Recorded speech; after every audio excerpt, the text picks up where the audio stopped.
আল্লাহ পাক রব্বুল আলামিন ফেরেশতার থেকে জেনে জেনে অগ্রিম ঘোষণা দিয়ে দিলেন, এই ময়দানে যারা আসছেন এদের জীবনের সব গুনাহ মাফ করে দিয়েছেন।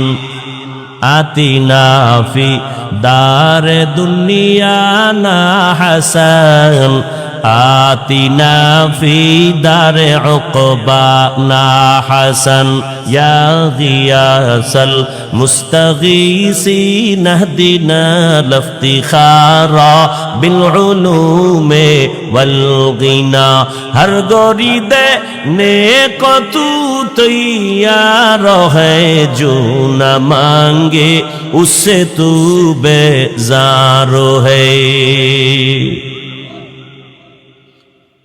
মজলিস বড় দামি। নবী বলেন, এখানে বসে যদি ইসলামের একটা মাসআলা শিখো, 100 রাকাত নফল নামাজের সওয়াব আল্লাহ দান করবেন।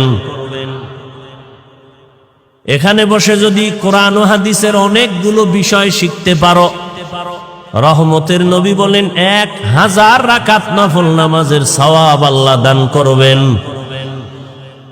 এখান থেকে যদি কেউ তওবা করে গুনাহ থেকে বিদায় হয়, আল্লাহর নবী বলেন রাজাআ কা ইয়াউমিন ওয়ালাদাতহু উম্মুহ, মায়ের গর্ভ থেকে বাচ্চা যেমন বের হয় নিষ্পাপ, কোরআনের বাগান থেকে কান্নাওয়ালা তওবা করনেওয়ালা এভাবে নিষ্পাপ বেগুনাহ হয়ে বাড়ি যাবে।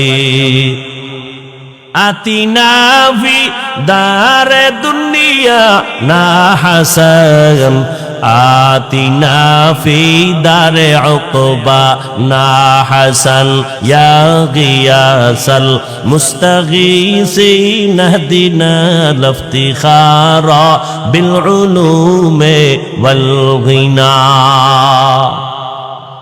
আয়াত ও হাদিসের তরজমাটা বলে ফেললাম, এবার কিছু ব্যাখ্যা। না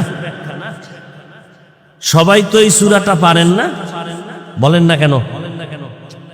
এই আয়াতগুলো তো শুনতে শুনতে মুখস্থ হয়ে গেছে না।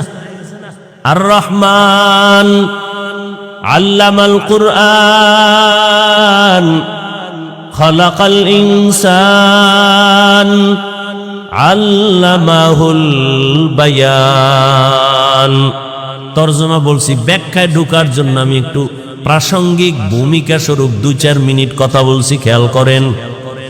আল্লাহ মানুষ সৃষ্টি করার পরে, আল্লাহ মানুষ দুনিয়াতে পাঠাবার আগে মানুষ হবে সৃষ্টির মধ্যে শ্রেষ্ঠ সিদ্ধান্ত নিয়ে নিলেন আমার আল্লাহ। নূরের সৃষ্টি শ্রেষ্ঠ হবে না, আগুনের সৃষ্টি শ্রেষ্ঠ হবে না, একমাত্র মাটির সৃষ্টি মানুষ হবে শ্রেষ্ঠ। সিদ্ধান্ত কার? স্থায়ী না অস্থায়ী? মানে নাই কে আল্লাহর এই সিদ্ধান্ত? শয়তান। ওয়ালাকাদ কাররামনা বানি আদম ওয়া হামালনাহুম ফিল বাররি ওয়াল বাহরি ওয়া রাযাকনাহুম মিনাত তাইয়্যিবাত ওয়া ফাদ্দালনাহুম আলা কাসীরিম মিম্মান খালাকনা তাফদীলা।